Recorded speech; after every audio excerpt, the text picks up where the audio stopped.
पार्वती जी, माँ सती जी, उमा, कात्यायनी, कुष्मांडा, स्कंदा, ये जितनी भी देवियां हैं, हम क्यों इनकी आराधना करते हैं?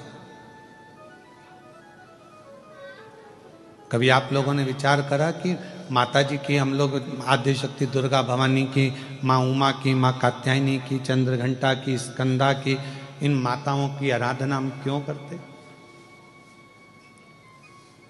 क्यों माँ अंबा जगदम्बा की हम आराधना करते हैं? कभी आप विचार करें, करिएगा विचार। ऐसी कोई देवी नहीं है, ऐसी कोई माता, जगत जननी दुर्गा भवानी के जितने स्वरूप का आप दर्शन करेंगे, ऐसी कोई देवी नहीं है जिन्होंने शिव की आराधना नहीं करी, और ऐसी कोई देवी नहीं है जिन्होंने शिव से वर प्राप्त ना करा।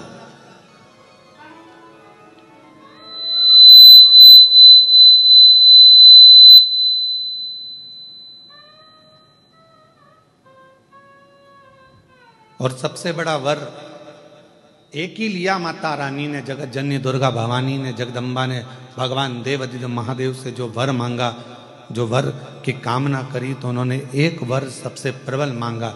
उन्होंने कहा, हे भोलेनाथ वर दीजिए, जब आद्य शक्ति इस देवी की मूर्ति की कोई दर्शन करे, उस पर शिव की कृपा आद्य शक्ति के साथ सदा बनी रहे, ये वर दीजिए। मतलब फिर वही विद्येश्वर संहिता का संवाद आ गया।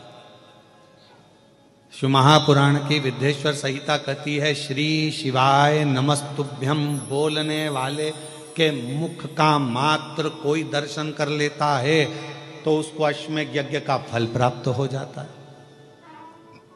समझना जरा कथा को बहुत सावधानी से।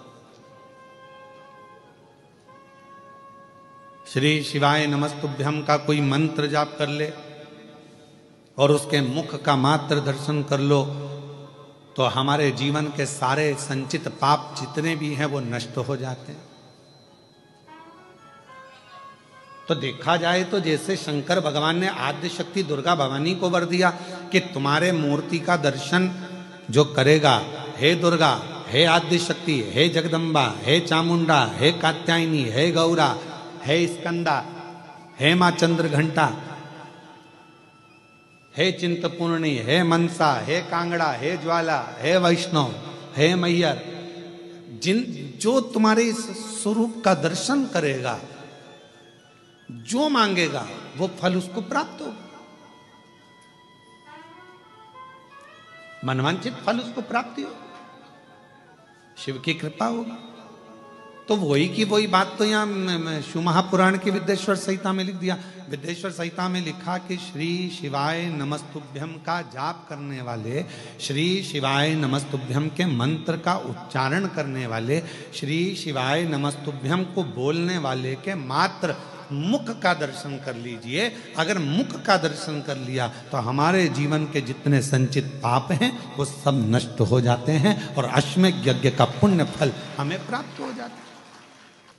अब कुछ नहीं कर सकते तो इतना तो कर सकते हैं कि अपन जो श्री शिवाय नमस्तुभ्यम बोले उसको देख ही लें, बहुत है।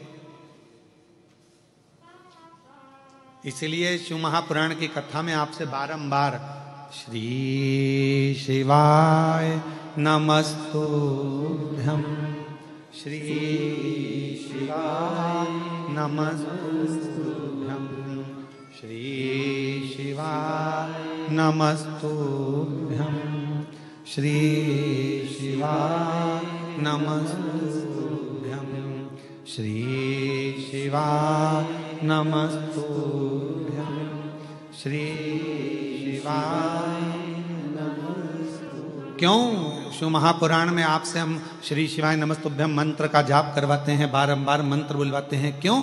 क्योंकि आप जब मंत्र का जप कर कर कहीं से भी निकल कर जाओ, घर जाओ, परिवार में जाओ, किसी रोड पर से निकल कर जाओ, किसी मार्ग पर से निकल कर जाओ और आपके चेहरे का भी यदि कोई दर्शन कर ले और वो कोई अच्छे कार्य के लिए जा रहा हो तो आपके चेहरे का दर्शन करके उसका कार्य सफल हो जाए। ये श्री शिवाय नमस्तुभ्यम के मूल सार,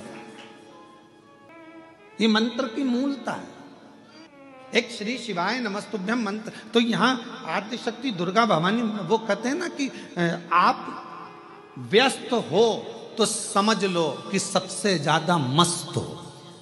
आप व्यस्त हो तो समझ लो कि सबसे ज्यादा जम के बोलो जरा मस्त हो।